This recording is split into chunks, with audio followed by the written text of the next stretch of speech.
বুবনকে বরং দেখতেন, আবার ক্লাস বাকি আছে, আমাদের তো ক্লাস হয়ে গেছে।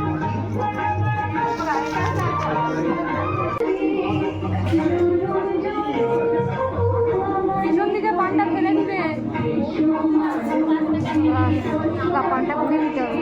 ওই যে বৌদি বলে গরম লাগছে, বেশি বকতে পারবো না, তাড়াতাড়ি ক্যাশটা দিয়ে চলে যাবে। হ্যাঁ একদম।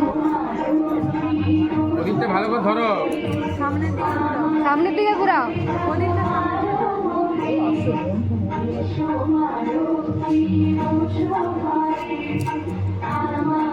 চলো চলো চলো চলো আস্তে আস্তে চলো করে যাচ্ছি সুস্থ হয়ে যাচ্ছে।